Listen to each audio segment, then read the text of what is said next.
नमस्कार दोस्तों, एरट चैनल में आप सभी का बहुत बहुत स्वागत। इससे पहले हमने भारतीय दर्शन की शाखाओं का अध्ययन किया। भारतीय दर्शन की दो शाखाएं हैं, आस्तिक दर्शन और नास्तिक दर्शन। नास्तिक दर्शन में 3 दर्शन आते हैं, चार्वाक दर्शन, जैन दर्शन और बौद्ध दर्शन। आज हम चार्वाक दर्शन के बारे में पढ़ेंगे। चार्वाक जो दर्शन है उसको लोकायत दर्शन भी कहा जाता है। लोकायत का अर्थ है जो लोक में प्रसिद्ध हो अथवा जो समाज में विस्तृत हो अथवा प्रसारित हो। चार्वाक जड़वादी दर्शन है, इसे भौतिकवाद भी कहा जाता है। यह प्रत्यक्ष को ही प्रमाण मानता है और इसके अनुसार जड़ ही एकमात्र तत्व है, यानी पदार्थ ही एकमात्र तत्व है। तो Charvaka is a materialism, perception is the only valid source of knowledge and matter is the only reality. Charvaka मन और चैतन्य की उत्पत्ति जड़ से मानते हैं, mind and consciousness as the product of matter, और मनुष्य में चैतन्य है और चैतन्य मनुष्य शरीर का विशेष गुण है। चैतन्य की उत्पत्ति भौतिक तत्व से होती है। कुछ लोग कहते हैं कि भौतिक तत्व अचेतन है, अतः उससे बनी चीज चेतन नहीं हो सकती। लेकिन चार्वाक के अनुसार कई वस्तुओं के मिलने से एक नई वस्तु की उत्पत्ति हो सकती है। जैसे गुड़ में मादक गुण नहीं है, फिर भी सड़ जाने पर उसमें मादक गुण की उत्पत्ति हो जाती है। ठीक इसी तरह पान, सुपारी, चूना और कत्था लाल रंग का नहीं है, लेकिन इसको चबाने से लाल रंग की उत्पत्ति हो जाती है। चार्वाक के संदर्भ में अलग अलग विद्वानों ने अलग अलग मत दिए हैं। एक मत के अनुसार चार्वाक जो है वह चारु शब्द से बना है, जिसका अर्थ है सुंदर, मीठा अथवा मनोरम, और वाक का अर्थ है वचन, यानी जो मीठा बोलते हो, सुंदर बोलते हो या मनोरम बोलते हो वो चार्वाक कहलाए। एक अन्य मत के अनुसार चार्वाक जो है वह चर्व धातु से बना है, जिसका अर्थ है चबाना यानी खाना। इसलिए चार्वाक के लिए कहा जाता है खाओ पियो और मौज करो। माधवाचार्य के सर्वदर्शन संग्रह में चार्वाक का स्थान है और बृहस्पति को चार्वाक के प्रवर्तक माना गया है। वेद और बौद्ध में भी चार्वाक का वर्णन मिलता है और महाभारत में भी चार्वाक का उल्लेख किया गया है। चार्वाक को एक ऋषि बताया गया है और उसके बारे में एक पौराणिक कथा है। वह कथा इस प्रकार है कि देवताओं को सर्वत्र आदर और सम्मान मिलता था, लेकिन असुरों को सम्मान नहीं मिलता था। तो असुरों ने सोचा कि क्यों न हम भी अच्छा आचरण करें और आसुरी वृत्तियों का त्याग कर दे और धर्म के मार्ग पर चले। उन्होंने ऐसा ही किया। ऐसा करने से उनकी प्रतिष्ठा बढ़ने लगी और वे देवताओं के बराबर प्रतिष्ठित होने लगे। इसे देखकर देवता बहुत ही चिंतित हो गए और वे सब की सब विष्णु के पास गए और उनसे कहने लगे कि असुर जो है वो धर्म मार्ग पे चल रहे हैं, उन्हें रोकिए। विष्णु जी बोले, अरे इसमें चिंता की क्या बात है, अगर असुर अच्छे हो रहे हैं तो बहुत ही अच्छा है, ऐसा करने से वो आपसे नहीं लड़ेंगे। लेकिन देवताओं ने कहा कि ऐसे कैसे हो सकता है, शत्रु हमारे बराबर हो जाए ये हमें बर्दाश्त नहीं है, आप कोई ना कोई उपाय ज़रूर करें। तो विष्णु ने सृजन करके पृथ्वी पर चार्वाक को भेजा। जब चार्वाक बड़ा हुआ तो उसने सोचा कि पृथ्वी के जो वासी है न जाने वो कौन से दिवा स्वप्न में जीते हैं, जो दिखाई नहीं देता उसका ही पीछा कर रहे हैं और अपने वर्तमान को नष्ट कर रहे हैं। सारे पृथ्वी लोक के निवासी देवता और ईश्वर के चक्रव्यूह में फंसे हुए हैं। इसलिए चार्वाक ने वेद, ईश्वर, आत्मा, परमात्मा, मोक्ष सबकी निंदा की। उस समय लोग उनके विचार से बहुत ही प्रभावित हुए और उन्हें ऋषि का दर्जा दिया गया। इस प्रकार चार्वाक ने आर्यव्रत की एक नई विचारधारा को जन्म दिया। इसके उपरांत पुनः देवता लोग विष्णु के पास गए और कहने लगे कि चार्वाक तो बहुत ज़्यादा प्रतिष्ठित हो रहे हैं, आप उन्हें रोकिए।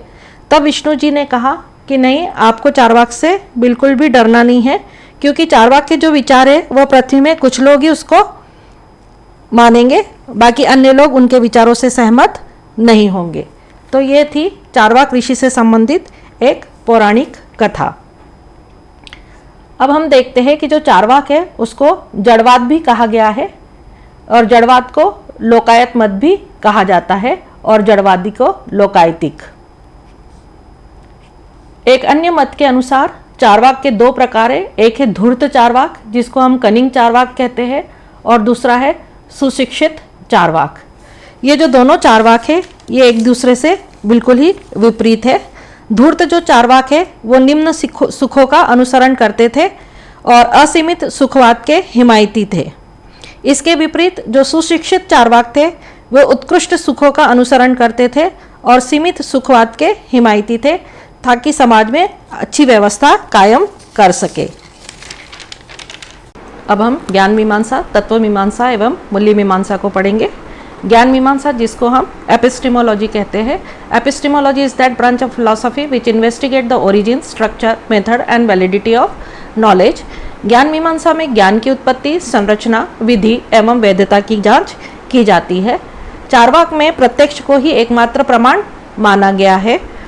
प्रत्यक्ष द्वारा हमें भौतिक जगत का ज्ञान मिलता है, केवल इंद्रियों द्वारा ही विश्वास योग्य ज्ञान प्राप्त हो सकता है। इसलिए चार्वाक अनुमान को नहीं मानते एवं शब्द को भी वे नहीं मानते हैं, क्योंकि अनुमान सही और गलत हो सकते हैं, उनमें संशय अथवा संदेह की स्थिति रहती है।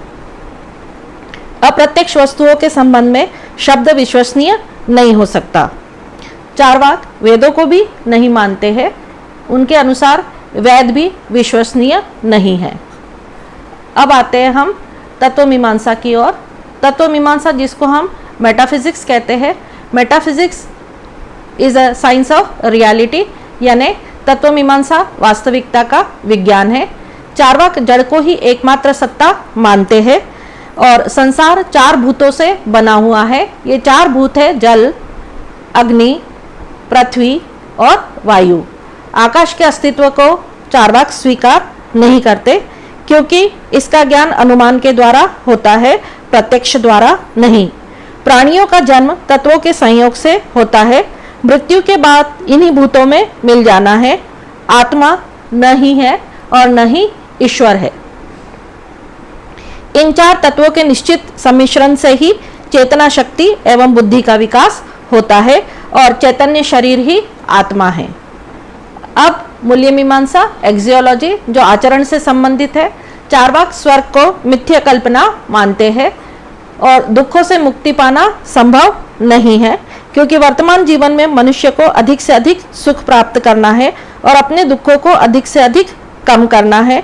सुख ही जीवन का लक्ष्य है, इसलिए इसे सुखवाद भी कहा जाता है, जिसको इंग्लिश में हम कहते हैं हिडोनिज्म। और धर्म और मोक्ष को वे स्वीकार नहीं करते, क्योंकि धर्म और मोक्ष जीवन का लक्ष्य नहीं है। इसी तरीके से वैदिक क्रिया कर्म को भी वे व्यर्थ मानते हैं। उनका ये मानना है कि वैदिक क्रियाकर्म व्यर्थ है और यह पंडितों के द्वारा बनाई गई व्यवस्था है। अब देखते हैं हम कुछ मुख्य बिंदु चार्वाक के। तो जो मुख्य तत्व है चार्वाक के वह यह है कि यह पूरा संसार चार तत्वों से बना है, जल, पृथ्वी, अग्नि और वायु। Earth, water, fire and air are the elements. दूसरा है तत्वों के निश्चित मिश्रण से शरीर, इंद्रिय एवं वस्तुओं का निर्माण होता है। Body, senses and objects are the result of different combination of elements. चैतन्य की उत्पत्ति भौतिक तत्व से होती है, जैसे गुड़ में मादक पदार्थ नहीं है, लेकिन सड़ जाने पर गुड़ में मादक पदार्थ की उत्पत्ति हो जाती है। Consciousness arises from matter, like the intoxicating quality of wine arising from fermented yeast. चेतन शरीर की आत्मा है। The soul is nothing but the conscious body. मौज ही मानव जीवन का लक्ष्य है। Enjoyment is the only end of human life और मोक्ष मृत्यु से संभव है।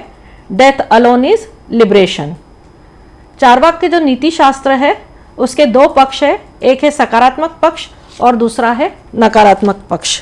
जब हम सकारात्मक पक्ष की बात करते हैं तो चार्वाक वर्तमान में जीने की सलाह देते हैं, क्योंकि चार्वाक का ये मानना है कि कुछ लोग भविष्य को अच्छा बनाने की होड़ में वर्तमान को खो देते हैं। दूसरा है सुख और दुख जीवन का हिस्सा है, तो अपने दुखों को कम करके सुख की ओर अग्रसर होने की सलाह चारवाक देते हैं। चारवाक का जो नकारात्मक पक्ष है वह यह है व्यक्तिगत सुख की बात करते हैं, यानी समाज के सुखों की इसमें बात नहीं है। बिना किसी नैतिक नियमन के अंधाधुंध तरीके से सुख की होड़ में अगर सब की सब लग जाएंगे तो आपस में संघर्ष पैदा होगा। दूसरा है चारवाक जो है वह वैदिक परंपरा को नहीं मानते, क्योंकि चारवाक रूढ़िवादी का शिकार हो जाते हैं और काम को अधिक महिमा मंडित कर देते हैं, जैसे जीवन में इसके अलावा और कुछ भी नहीं है। तो चारवाक जो है वह सुखवादी दर्शन है, इसलिए इसकी आलोचना हुई है। सुखवाद ऋग्वैदिक काल में से चला आ रहा है। जैसे ऋग्वेद में सोमरस, धन, यश, काम आदि को बहुत महत्व दिया गया है, लेकिन इसे किसी ने भी हेय दृष्टि से नहीं देखा, क्योंकि यह आत्मकेंद्रित और स्वार्थपूर्ण नहीं थे। जबकि चारवाक जो है उसे सबने हेय दृष्टि से देखा। इसकी कटु आलोचना भी की गई है, क्योंकि यह घोर अधार्मिक है। लेकिन उस युग में वेदों को चुनौती देना भी एक क्रांतिकारी कदम था। तो आज के वीडियो में इतना ही। अगली बार फिर मिलते हैं एक नए विषय के साथ। नमस्कार। हमारे चैनल को सब्सक्राइब करें, लाइक करें और शेयर करें। Thank you.